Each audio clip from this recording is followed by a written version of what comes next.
Welcome to the Eclectic Gamers Podcast. Today is Sunday, November 26th. This is episode 207.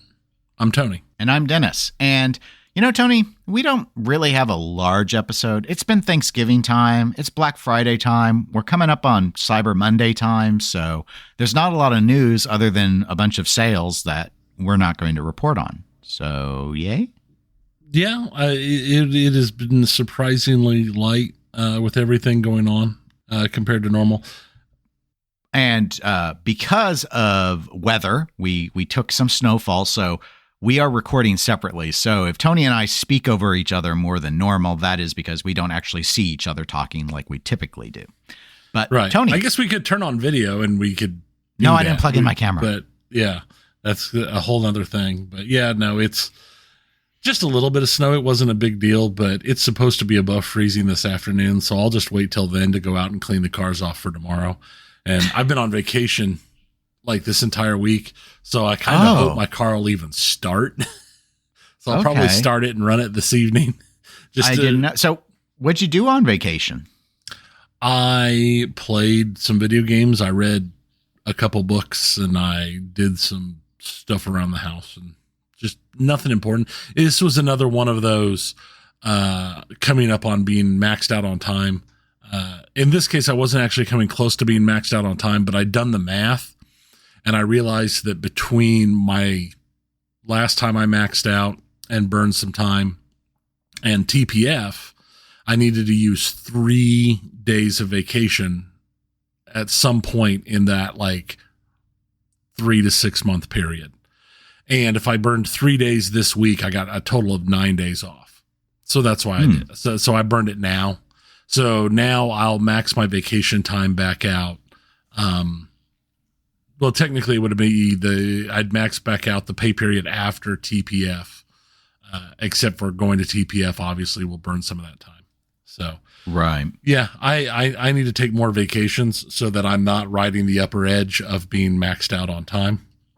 But I so rarely actually go anywhere or do anything. And I feel like if I'm not doing something special, taking the time for anything other than the fact that I have to is just kind of a waste. Yeah, I'm in a similar boat on that. So actually I have tomorrow off because I got one floating holiday prorated to me from when I started my new job. So, and they don't let you use it around Christmas. So, and they're use it or lose it. So I figured, I'll do it on Cyber Monday because that's when I normally do most of my Christmas purchasing. And that way I could just stay home, take care of that, and then do nothing, which is my way. Speaking of the holidays, and you mentioned the cars starting, I actually went and changed my oil on Thanksgiving.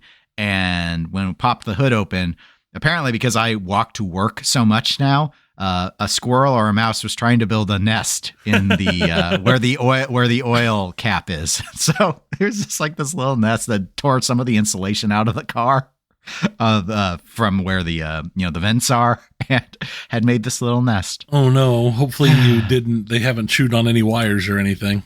No, it didn't seem to. It didn't seem to have. It was a very small amount, and we didn't see anything exposed. But anyway. I was just oh my gosh, guys, come on. I usually only do that twice a week, but there weren't any little babies or anything in the nest either. So I don't know how long it had been abandoned, but I hadn't popped the hood in quite a while because I hadn't needed to. So I hadn't thought about it.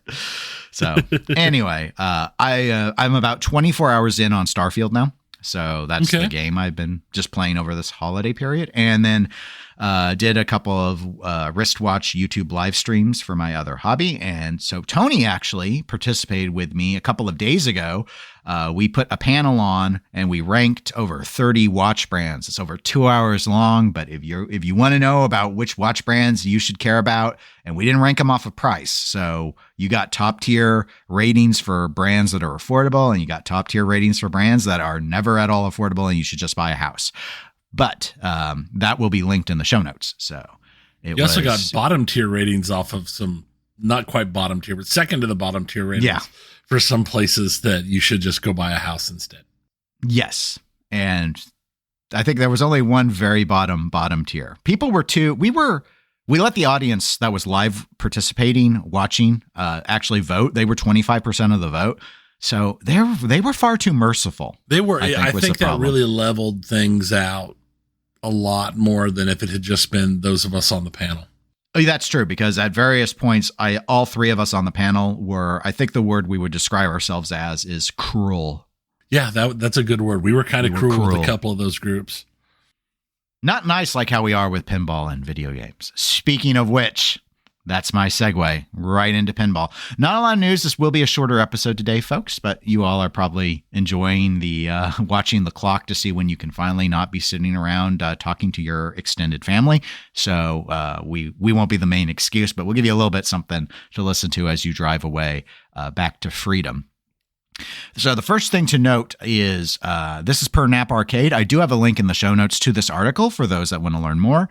But Dutch Pinball apparently has made an announcement, and that announcement doesn't lock it in, but does suggest that 2024 will be the final year of them building the Big Lebowskis. Does that mean they're caught up with paying people back, or does that just mean that they're giving up? I do not know. If it was in the article, I skimmed it too quickly to have caught that part. I'm assuming, though, that would suggest that they're finally caught up, or they're going to finish building the number that they need. And maybe if they're still doing the pay for thing, my thought would be that they're going to move on to their next title to, if they're still doing the every 3 or 4 that we sell, we send out a TBL. Maybe it's now every 3 or 4 of the new game that we sell, we send out a TBL. So I'm not certain on that.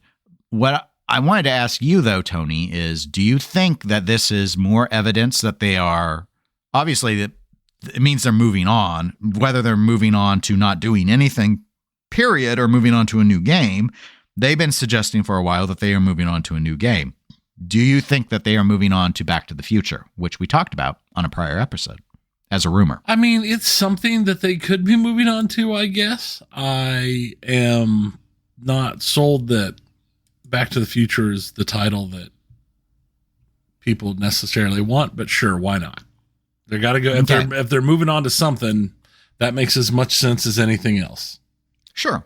And the reason I brought that up specifically, because it's not like you or me or anyone else has any new information from when we talked about that rumor, I think on the last episode, but we did have a listener write in on that topic, so that's why I wanted to bring it up again. Sean L. wrote in, and this is what his email said as follows, which incidentally, if you want to email us, you can always do that, eclecticgamerspodcast@gmail.com. Sean says, hey fellas, just listening to the latest podcast where you discuss Back to the Future, and if a manufacturer doesn't have the rights to the main actors, Doc and Marty in this case, or the DeLorean, don't do it.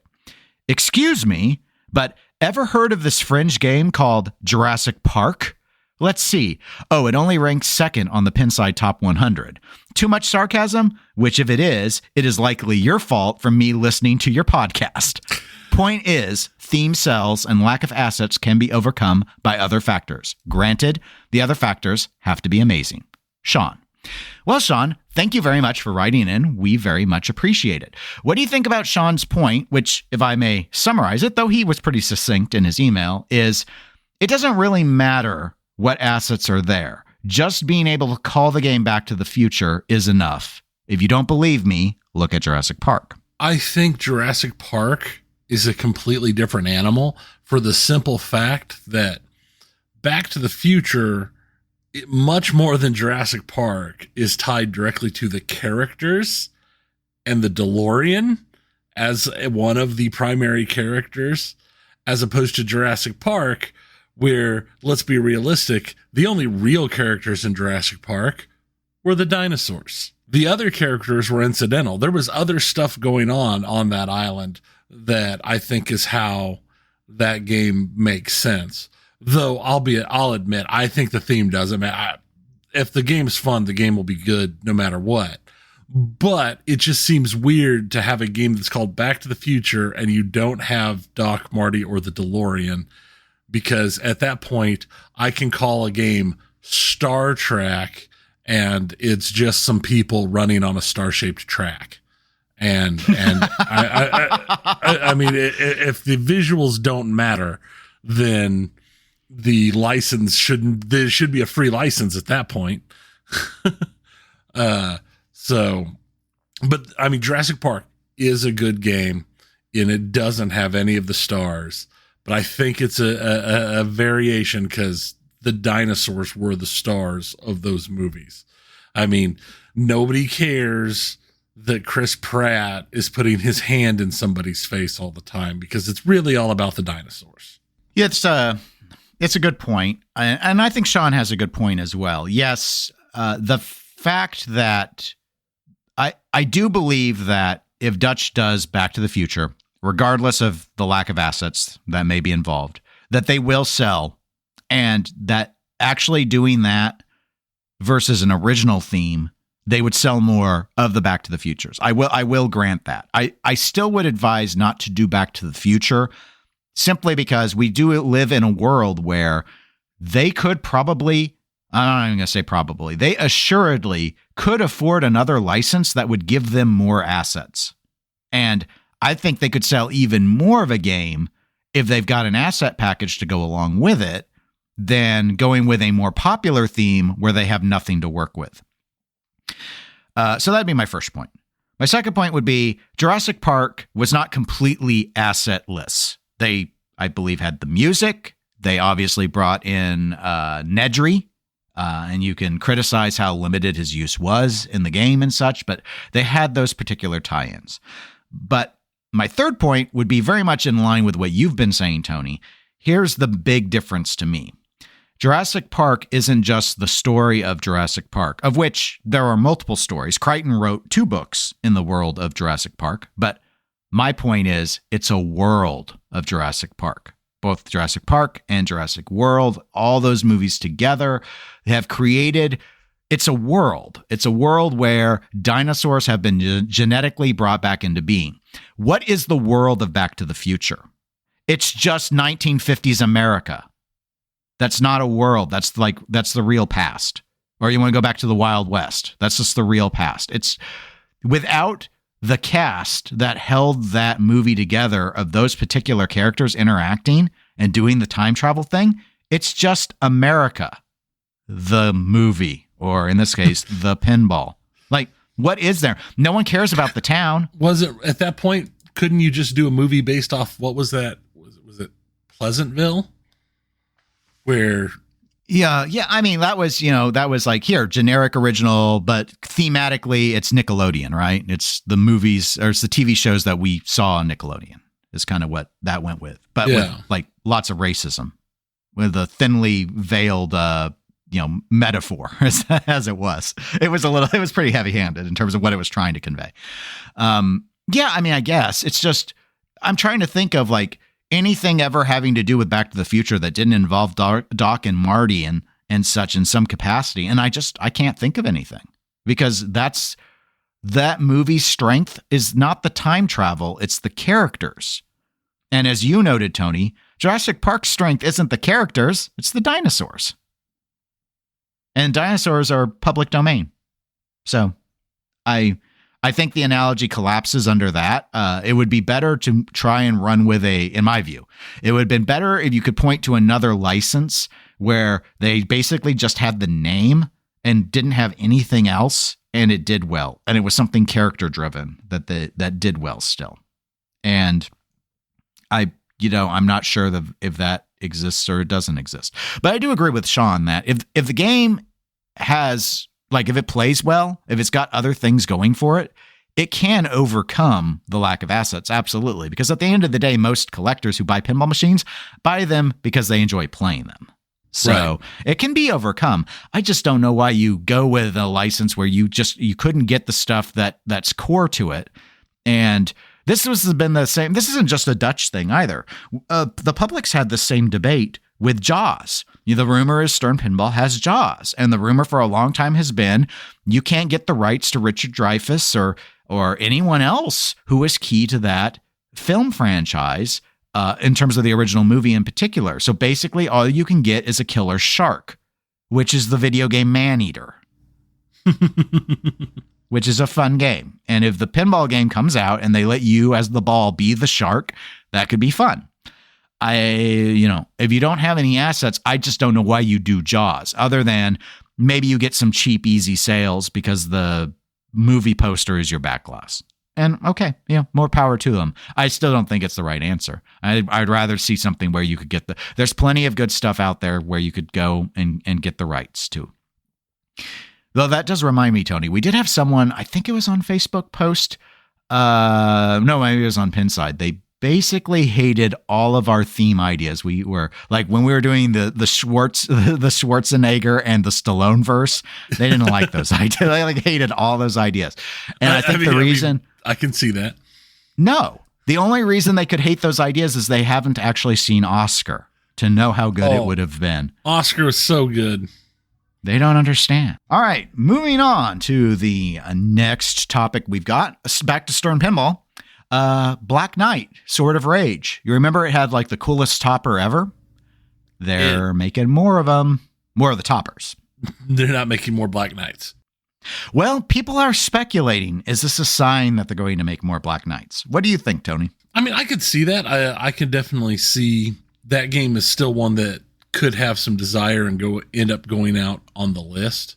But I'm just, the fact that they're just making more of the toppers, I find really interesting, because I would not have expected that at this point. Because how long has that topper been out for? Years now. That's a pre-COVID topper. And I didn't research it ahead of time because I'm very lazy after doing this for as many years as we have. But it's like $1,000 more than when they last had it. Right. So, it's not that affordable topper anymore. I don't think they're making more of these games. I don't think there's the demand. I don't think Black Knight sold well for Stern. I think they just figure that anyone who did buy one, there's a high percentage of that populace that would want to convert into actually having the topper because the topper is so awesome.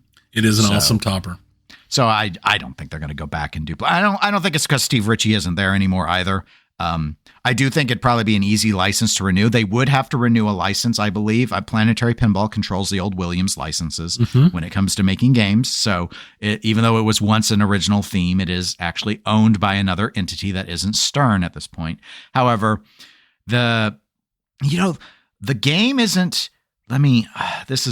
People are going to disagree with this, and that's fine. The game's not very good. A lot of people were very frustrated with how the LE and premium play. I'd say the Pro was received a lot better, except all of the hardcore Black Knight fans get mad at the Pro because the Pro doesn't have the upper play field, and they feel like that's a requirement for a Black Knight game because they just made that up after seeing 2 games.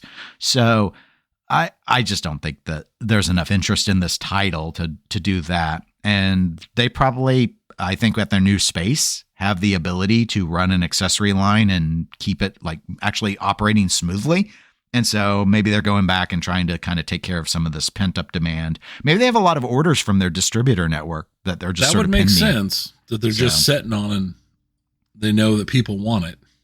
It is a cool topper though. So it is a pretty cool topper. I don't usually praise toppers very much, but I will praise that one. It is very cool. Speaking of cool, Stern has also finally launched an actual phone app for Insider Connected. So I think a lot of people have been wanting that. I know I got annoyed going through Firefox or Chrome or whatever on my phone to load it. Actually, what I did is I took a screenshot of my QR code and kept it in my phone directory. See, what I ended up doing is that QR code, I was able to put it into my Google Wallet, just like you do your Hy-Vee or Hen House or Price Chopper or whatever scan cards, so that I can just call up my Google Wallet, and right there the thing is to blip it. That's what I've always done. Okay. Yeah, I saved it in the phone's directory for photos. So I just saved a screenshot, and then I just go to the little file directory for it and load it up was what I was doing. But anyway, they have an app. The launch was a bit clunky, not too surprising. A lot of crashes, apparently, because so many people were trying to get on. But it does sound like, from what I've read on the forums, that has all smoothed out at this point. So people are able to use that app. If you're holding off because you heard about the crashes, I would say go ahead at this point and download it and see if you can get in. It sounds like it's going to be okay. I have not done it myself, though, so I cannot confirm whether or not it's working. But that's what I heard. So I'm sharing that with you all. speaking of heard, this is something that I heard about, I think over a week ago, and I thought it was pretty interesting. So Kineticist, the news site for pinball, which I have a link to this in the show notes, they have basically acquired This Week in Pinball. It's now joining the Kineticist team. Well, that's a interesting connection of... Yeah, I'm very curious. And again, the article is very, very long, and I go read it. I'm not going to summarize it well. I don't have it memorized. I mostly just knew about the acquisition and a few little pieces about it. I'm not quite sure how it all plays out. There is a frequently asked questions section at the bottom of the article, though, covering some of the main things. Now, one of the things, because of the season that it is, that some people, I guess, care about is about the TWIPies, the awards that are tied to TWIP. Those, as near as I can tell, are basically operating as they have been. Like Will O'Edding, who has been running This Week in Pinball ever since Jeff quit running This Week in Pinball. I believe he is still in charge of the TWIPies. And so this is probably not completely accurate because I think Colin with Kineticist is on the committee. But the way I would summarize it is TWIPie is almost its own standalone thing now and not really tied to TWIP. But that's not 100% accurate. So essentially it's being run the same way it has been run is my understanding. I'm not quite sure, though, what all this will ultimately mean with the sites. So, I mean, there's some discussion about like what perks are owed for Patreon subscribers to TWIP and things like that. I'm just kind of curious because are we going to see like two different domains with two different styles of content? Are they all ultimately going to unify into one domain with one set of content? I'm curious, so we'll have to see how it plays out. But it's pretty big news. In the sense that like This Week in Pinball is kind of to a lot of people, especially people who got into the hobby more recently, I think it's sort of the go-to site that a lot of people think about. It gets weird. Pinball News, the website, which has been around a lot longer, but also was a lot less frequent in terms of posting. I know a lot of the old school people really think of that as a primary news site. I definitely like the journalism approach that Pinball News has done. And more recently, This Week in Pinball has felt, I don't think this is a controversial take, but it's felt a little bit like it's been on autopilot. So yeah, I think that's a pretty fair take. Okay. Well, I actually had someone, not either of us, and I won't share who it was. I actually had someone say they started referring to This Week in Pinball as Last Week on Nap Arcade. So basically, so maybe under the Kineticist banner, it can kind of shake things up and be a go-to. I have to admit, I was really only turning to This Week in Pinball anymore to see their deep dives on the new games, because I really like the format that TWIP takes with the photos and stuff. It's just, you know what I mean. Well, when we would do episodes, we usually go to that site to load it up because it's just the summary of the information and stuff was very, very well done. Like there was a section to know who all the design team was. The photos are well laid out and they're good quality. So, but outside of that, I wasn't going to the site anymore for years now. Right. So, anyway, congratulations to both those involved with This Week in Pinball and those involved with the Kineticist, and we look forward to seeing what happens with all of that. The final item I have, Tony, in Pinball is also Kineticist, and I do have a link in the show notes to this as well. But as you recall, Tony, a few episodes ago, we talked about like our why we like pinball, our 5 favorite pinball games. We did that because Kineticist reached out to a bunch of content creators asking if we would do this because they wanted to kind of put together a sort of pinball media content creation list of what we like about pinball. Well, that's now out. So that article is up. There are lots and lots and lots of content creators that are listed. If you need ideas on content creators that you want to start consuming, I'd say start with this list and look and see which ones you don't know. And you probably get a whole bunch of ideas. It's not just podcasts. It's very broad. So anyway, there's the link. And our statements were in there. But of course, if you're a regular listener, you already know what our answers were. So I would say go and read that to find out about the answers of the others. Everybody's answers are so different. You know what? Maybe. But maybe not. There's a lot of Attack from Mars love out there. I'm just saying. There is a lot of Attack from Mars love out there. There's also a lot of Godzilla love out there. And I wasn't the only person who had Addams Family in their list. Thank you very much. You know what? All of y'all are wrong. But what isn't wrong is our video game segment. It's not wrong and it's not long. But what's going on with it? It is not long at all. But we are at that time of year where it's getting to be award season. We already talked about the Golden Joysticks last episode and how Baldur's Gate 3 took home a record number of awards. And coming up on the 7th of December is the Game Awards, which I personally think is probably the slightly larger of those award shows at this point. And I just thought I would do a quick run through just of their Game of the Year nominees, because like everybody, they have a huge list of everything. You can go to their website and see what they have and vote on what you think is best. But I find it interesting. Their Game of the Year nominees are almost exclusively very late in the year releases. So there's Alan Wake 2, which came out last month.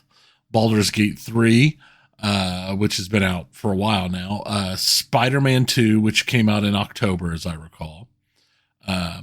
Resident Evil 4 Remake, and I'm not sold on if I feel like a remake should be allowed to be a Game of the Year, but okay, why not? Well, I will go ahead and without having played this newest remake, I played a restored or an enhanced or whatever updated edition. That Capcom used to do this all the time, every generation. However, what they have been doing more recently is basically almost reimagining the games. So, like, I finished up their remake of Resident Evil 3 a couple months ago, and like, I don't even think the encounters are entirely the same. Like, the plot's still the same. Some of the basics are the same, but they have been basically going in and redoing the game, not just like, here's a new skin with new graphics. So it is more than what we normally think of when we hear about a remake, where it's like, oh, okay, you're going in and you're going to throw in some shadows and some like ray tracing and stuff. But it's still a fair question, because I mean, the mechanics are all different on most of them, but with Resident Evil 4, it already had fairly mobile mechanics. I'm going to guess that you can actually walk and it's not turret mode like it used to be, would be my guess, because they haven't done that on any of the other remakes they've been doing, is sticking you into turret mode. But yeah, I don't know. It's an interesting question, but I will say there is more work to it than what one might normally think when we hear the word remake, or at least what I think when I hear it. So it's more, there's more to it than just a graphics upgrade or converting it to a new engine without making any major adjustments. Right. My understanding is it's built from the ground up. Okay, well, I can see that then. The other two are Super Mario Brothers Wonder and Legend of Zelda Tears of the Kingdom. Where's Starfield? Starfield didn't make the cut, though I believe it did make the cut for PC only. What didn't make the cut for anything, and I've heard a little backlash about, Gollum. No, actually, Hogwarts Legacy, the Harry Potter that was game. this year. That was real early in the year. That only was stuff late in the year gets to come into this. Yeah, that game was like February or March, and it was huge at the time. It did, yeah, it did. It did huge business, but it has definitely dropped way off. I did notice an article the other day that was pointing out that Starfield actually has lower concurrent players than a lot of other similar style games on Steam than for the last month than you would think, compared to other narrative based single player games. It's not, I don't know if you follow what a lot of people say on it, but it's just not clicked with a lot of people. It's not really, I'd say it's mixed.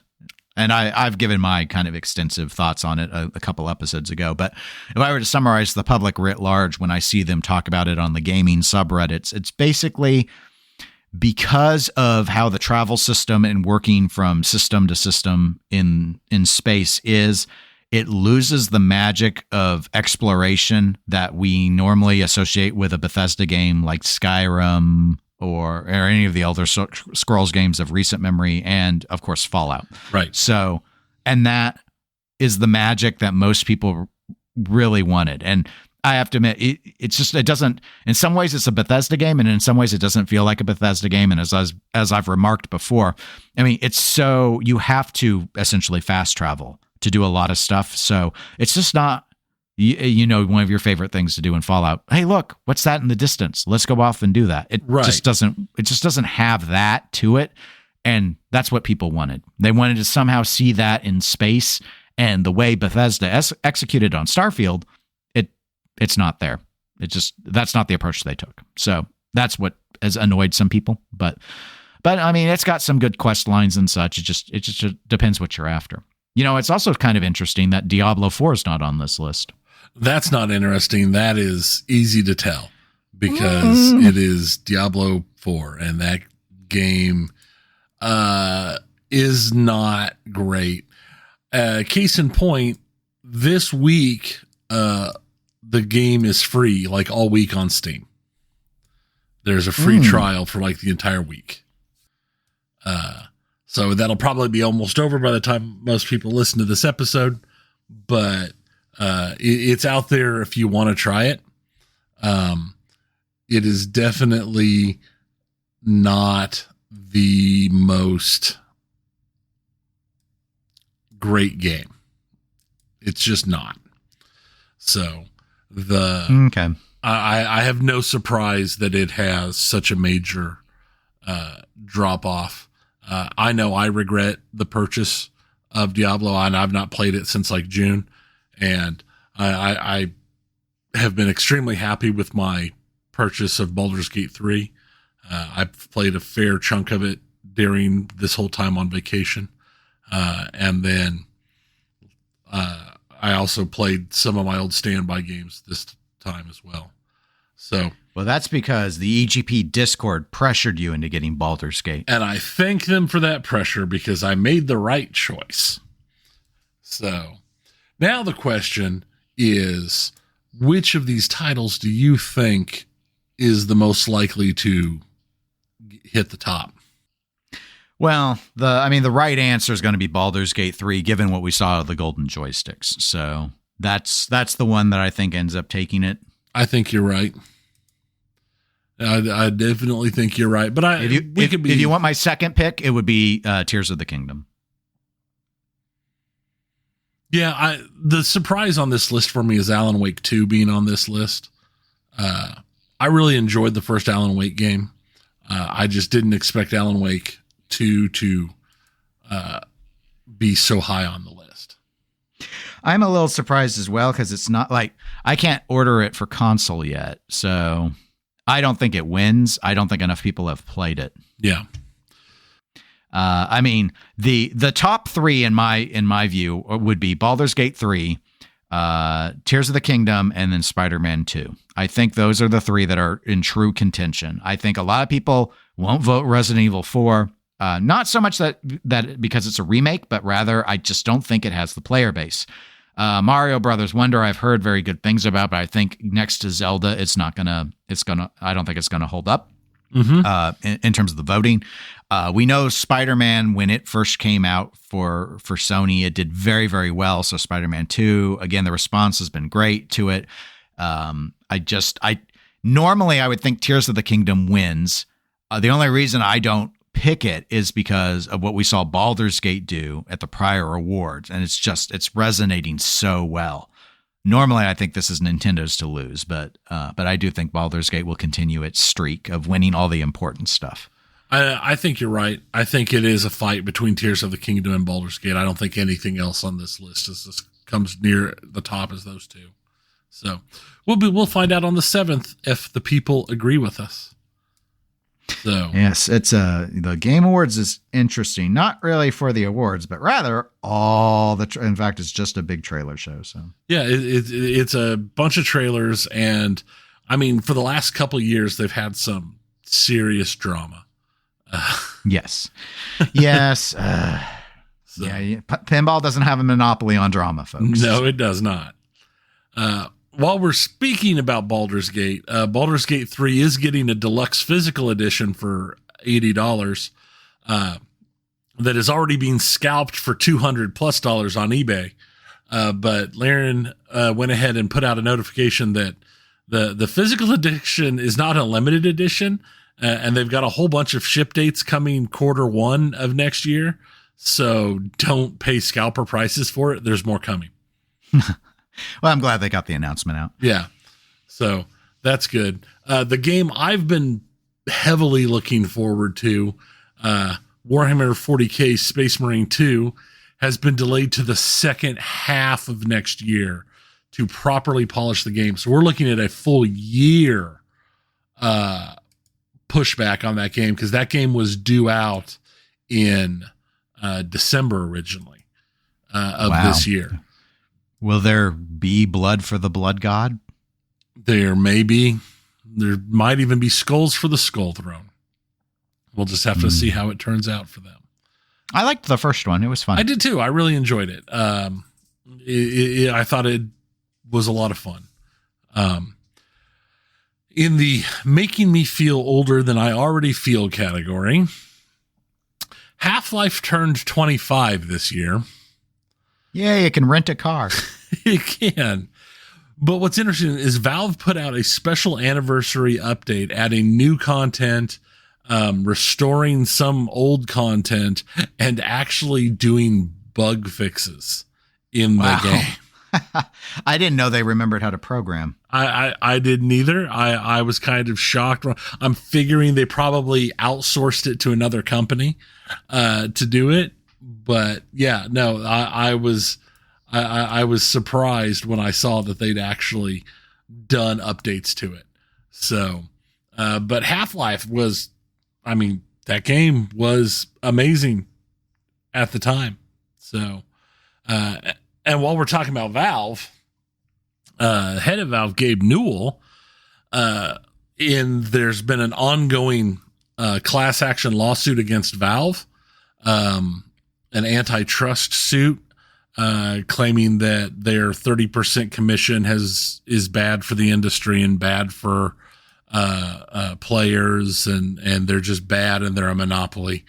And Gabe Newell has been ordered to attend a deposition in person. He was trying to get a waiver to attend it virtually, and the court has denied that. I find this one interesting. I've not paid a lot of attention to this ongoing lawsuit, because it seems like it's one of those suits that is going to be quickly removed, because there's just so many places online like Steam that you can get games. It seems weird to call them a monopoly. It would be like saying Pizza Hut's a monopoly.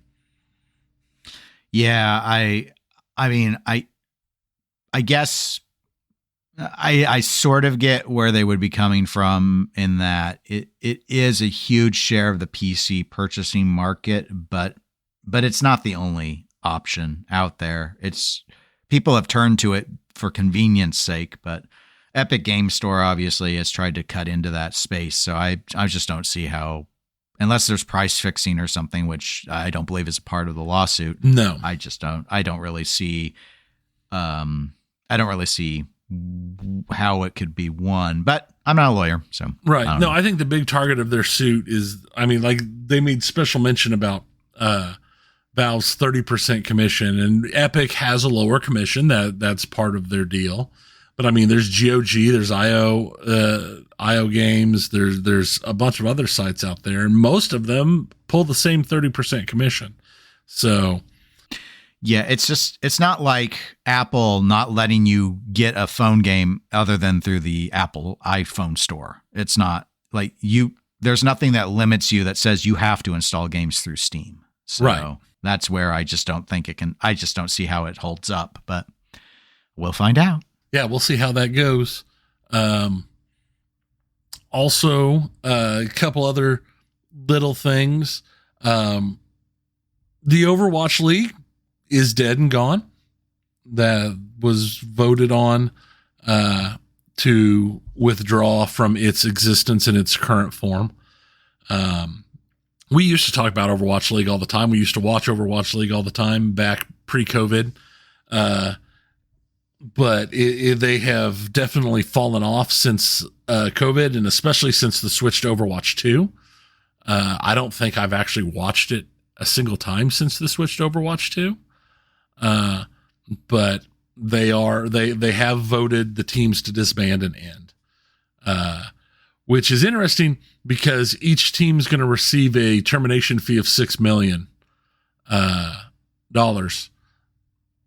So, congratulations. Yeah, it's probably for the best. Obviously it's for the best for the teams. They were not making money. And I would say it's a mix of things. I haven't really paid attention the last couple of seasons. I'd put it on in the background on my computer just to earn Overwatch coins, but I wouldn't actually watch it. So I didn't even watch the tournaments. So it's just, my theory, there is, and there's so many different things you can blame. The pandemic obviously threw a huge curveball at what they wanted to do. It did. What's very bold, and that was to basically set up esports like the NFL or the NBA, actually having cities with teams. And the idea was for there to be home games and do all that. Because I remember when it was early on, we were looking like, hey, is there going to be one of those, like, is Dallas had a team? Is there going to be one like during TPF that one could go and watch and participate in, because it could be a lot of fun. And the first couple of years when we watched was they had it live. They had it. They were always out, almost always out in California, but they had them live. They had a live audience. People would bring signs. There was a lot of energy and a lot of atmosphere to it, which just made it a really fun viewing experience. Like you had a desk, you had commentary, you had all that sort of stuff. So the plan to do the live home team stuff fell apart because of the pandemic. So that was one curveball. Another curveball was, because of the decision to do Overwatch 2, they quit putting out content for Overwatch 1, and the game stagnated, and that meant the league stagnated. And the turning point, I still watched during this, was GOATs. The GOATs meta. Oh, yeah, it was so bad. 3 tank, 3 support, no one playing damage dealers. That's what GOATs was. And it went on almost the entire season because ostensibly the programmers at Blizzard were busy working on Overwatch 2, not coming up with new content and balance and taking care of stuff in Overwatch 1. So the game stagnated, and basically the regular players like Tony and me were experiencing, not to the same degree because we weren't at the same level, but that stagnation was true for the regular players too. So the game started to stagnate. This was a game that won after its first year, it wasn't No Man's Sky. This was best living game. And then they quit letting it live, and it just sort of languished. And so it bled audiences. And so that was a problem. And then by the time they made the jump to Overwatch 2, not enough stuff changed. Like, they do a lot better about balancing. They do a lot better about keeping it updated. It's now a living game again. But, well, this wasn't any fault of the league. They launched Overwatch 2, and the whole point we were told about Overwatch 2 was for PvE. And then they never did player versus enemy. They never turned out the single player campaigns that were, in theory, the whole reason why we needed to do this upgrade. Now, the problem with that wasn't that it directly impacted the league per se, other than when they changed Overwatch 2, they went down from six-person games to 5 persons per team, and that dramatically shook up how the teams were balanced. But long story short, there was this huge surge in interest in Overwatch 2. People came back into the game. New players started playing the game. And then a lot of people, when they saw there wasn't PvE, quickly left because that's what they wanted to do. They didn't want to deal with a bunch of sweaty tryhards. And then they decided that stuff wasn't coming out at all. So that just really upset a lot of people. I think the game is in a lot better place than it was in the latter half, the latter half of the Overwatch 1 era. But that wasn't going to save the league. And They never could establish that home game presence, and the interest was no longer hot anymore because the game languished when they were making the transition from Overwatch 1 to Overwatch 2. I mean, folks that didn't play Overwatch don't know this necessarily. It took years. It was years later than it was supposed to jump to Overwatch 2. So they just mismanaged the game, and the league paid the price. That's why I think. So those are all the curveballs. But yeah, I think you're right. I think that's exactly what ended up happening. I think it was a great idea, or an interesting idea at the bare minimum, that had some chances to succeed, and then with everything that happened, as you said, it failed ultimately. And in truth, I don't know that we see another attempt to do something with a physical basis like this again. I'm assuming most games going forward are going to continue with their current setup where there's esports teams, but they're not geographically tied, and people just have their favorite team, and there will be occasional in-person tournaments that people can attend or stream as that works for them. Yeah, I think you're right. I do think it may be possible if they do what was meant to just be sort of the transitory early period, the first 2-year period, but do that as the model where it's like, okay, there's a league. We're going to take a big place like Texas or California, and there'll be the Blizzard Arena or whatever the game is, the EA Arena, and all the stuff takes place there. And so you can have a live audience, you bring the people in, you have the merch and all of that, and you have the teams. They're not oriented by cities. It's just, this is the place, and it will be live venued for LAN purposes and all the rest. That might work, coupled with when teams are established, you don't say, oh, it's $10 million to buy in. Oh, and except after the first year, then it's 20. Right.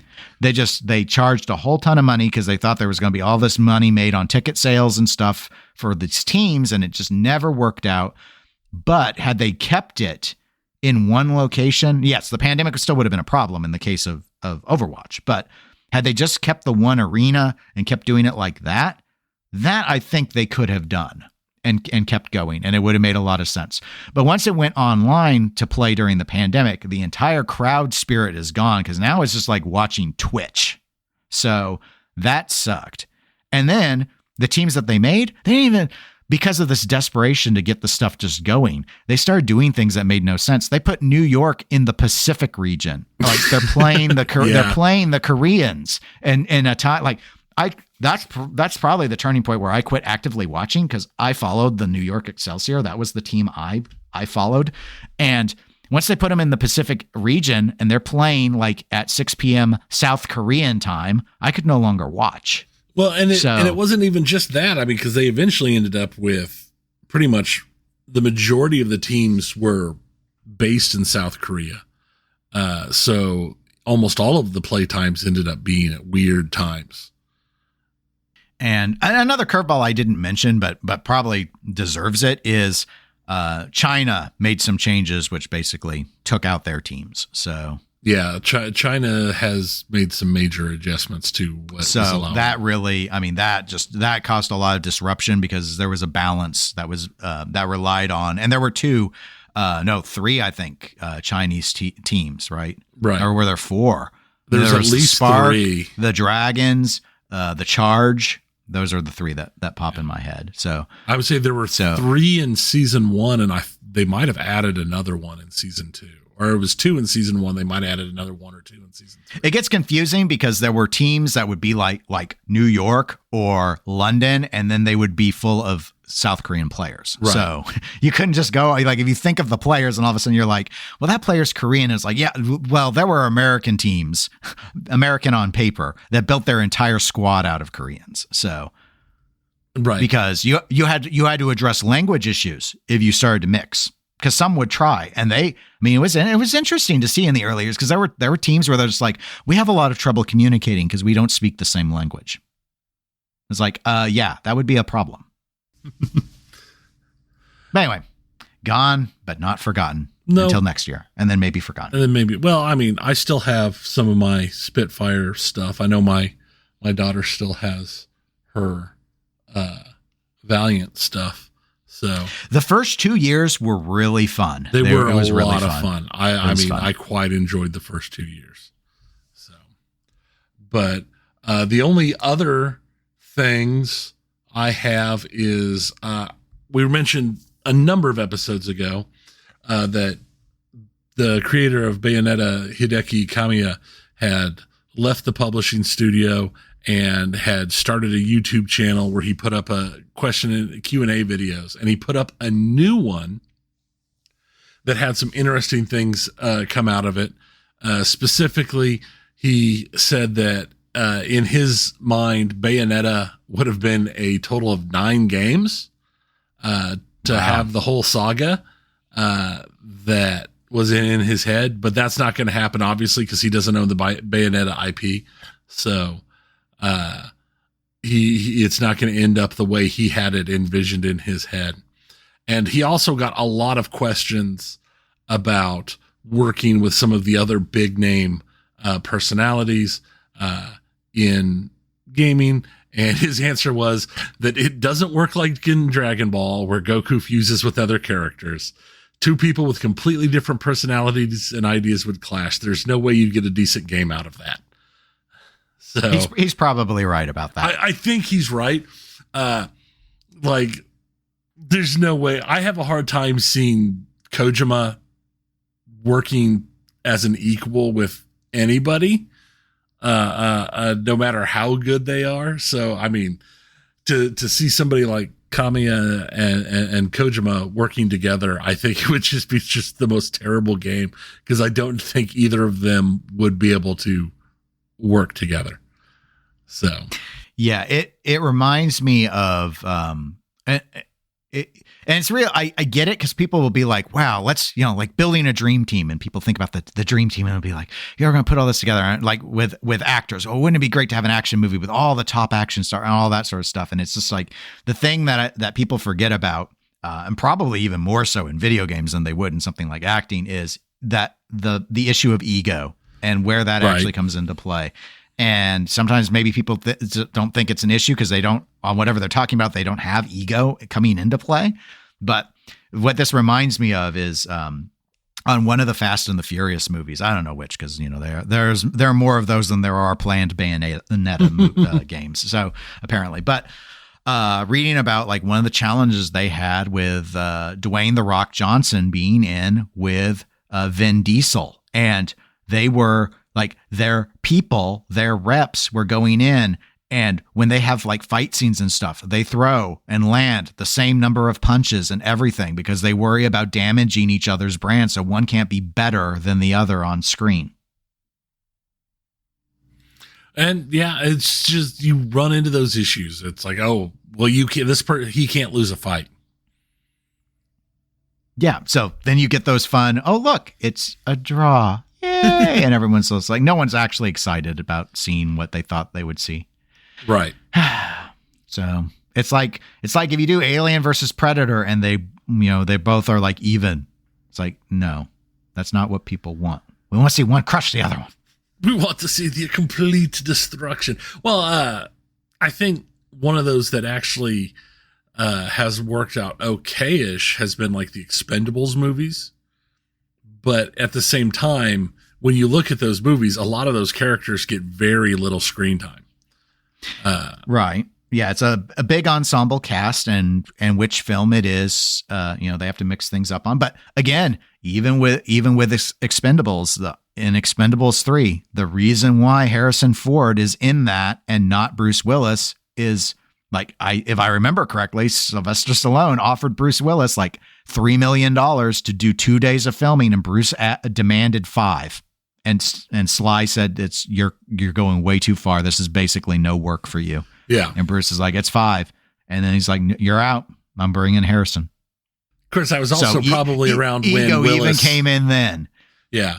That was probably around when Willis was starting to just gather up as much money as possible, because he knew. Sure. No, I mean, especially on retrospect, we may understand his motivation, but his logic was still grounded in ego of, I'm Bruce Willis, I get $5 million.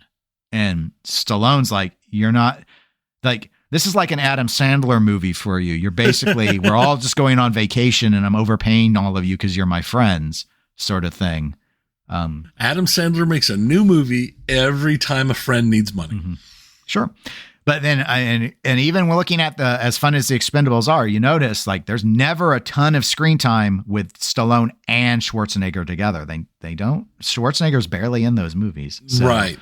Again, maybe that's a money thing. Maybe it's an ego thing. They obviously had a very famous feud in the 80s in particular over the roles they would get and such. Whereas, Stallone and Jason Statham never had that sort of conflict. So they may just get along better because they weren't really like their Venn diagram didn't cross each other's line very much. So like, or same with Jet Li, Jet Li and Stallone weren't going for the same roles. So they're just or Antonio Banderas, totally different style of movie when he even did an action movie. So yeah, it's interesting, but it's fun when it can work out. And I think what people think of is like, remember, or even though you don't remember, you and your subconscious remember the quote unquote dream team basketball for the Olympics and how that kind of worked. And so everyone's just kind of like, that's what we'll just put the best of the best on everything and it will work. And and we even saw it in Overwatch League.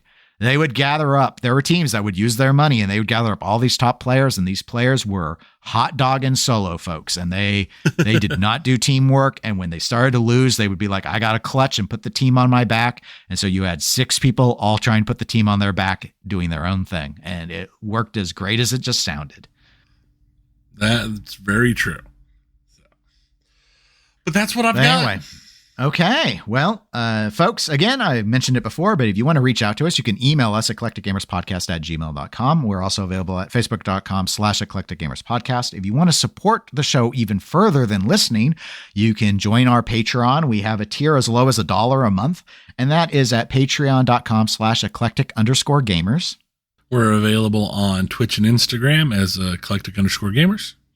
And we'll be back in a couple of weeks with all the latest in video games and pinball. But until then, my name is Dennis. And I'm Tony.